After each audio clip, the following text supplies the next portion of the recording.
they are a demonic force, basically a demonic consciousness, inverted consciousness. Evil is the absence of love, inversion. And they operate in a dimension of reality that people call the astral, or fourth dimension, if you like, if you call this the third dimension. And, when people look up to heaven, they look up to heaven, don't they? Oh, I'm going to heaven. Well, no, it's not chest of drawers, mate. These dimensions occupy the same space. They're just on different wavelengths, and because the human perceptual reality can see such a narrow band of frequency, we can't see these other dimensions. We can sometimes feel them, and at the point where this astral dimension meets our dimension in frequency terms, this is where these demonic gods are, alleged gods. This is where you see ghostly entities and the paranormal and stuff like that. It's because, if you think of the old analog radio and television stations, right? You get say a radio station, and it's right on the dial, right? Or not quite on the dial, but it's on the dial enough for that to be the major station. But you can hear another one. Why? Because this other frequency station is close enough to the other station for there to be interference. Now, if you are completely five sense centric, so your entire reality, then you're absolutely 100% on the frequency dial of this reality. You're not going to see any of this. But if you're not quite on the frequency, or you can expand into other frequencies, you can see ghosts, you can get psychic communications. This is what the so-called paranormal is. It's just tapping into other dimensions of reality. The question is, how expanded is the reality you're tapping into? And so at this cusp is this demonic force, which is described in all these ancient cultures and all these religions. And the ancients were sacrificing to the gods. And these cultists today are doing it. So here's the question. Why? When they said we're making a sacrifice to the gods, we're making an offering to the gods, what do the gods get out of it? What do they get out of it now with these cultists doing it? This is another level of why that happens. Something else we ought to be told from an early age. Every time we feel emotion or think, we are generating frequencies. This is well known by mainstream science. And the frequencies we're generating are dictated by the emotions and the thoughts that we're having. So, fear, the currency of control of the humanity, is a very low, slow wavelength. So is depression, so is resentment and hatred and regret, all these low vibrational emotions. Joy, love, is very high frequency. These demonic entities operating just outside of human reality, by the very nature of what they are, very distorted, very chaotic, mad. I mean, if you look at the names that the different ancient societies have given, religions have given to these demonic entities, often again and again, it will relate to the word foolish or stupid. They are idiots, right? But if you can completely hijack the perception of your target population, it doesn't matter if you're idiots, as long as you know how to do that, you got them. And what they do, these entities, therefore, is they resonate on a very low frequency because of their state of being, because their state of perception, everything. So they are feeding off human energy. That is their energy source. And if we had a world of love and joy, they'd go bloody hungry.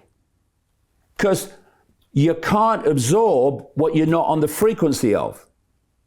The frequency they're on, because of their nature of who they are, relates to low vibrational human emotion and low vibrational human thought. So what they've done is create a simulation, a fake reality, to hijack perception of every bloody thing and to manipulate that reality in terms of war, of suffering, of all these things, control, so that we en masse generate vast amounts of low vibrational human emotion and low vibrational human thought, and they are feeding off it. So when they're doing the sacrifices, and it's an offering to the gods, what do the gods get out of it? Well, they get the frequency, the very low vibrational, powerful frequency of terror. So what they do is they conduct the sacrificial rituals, often involving children, by the way. There's a reason for that as well. That creates such terror in the sacrifice. And these entities, perceived as gods, in the lower level of the lower frequency levels of the astral, are feeding off that. They're absorbing it, right? That's it's kind of an energy rush. This is the sacrifice offering. That's what it is.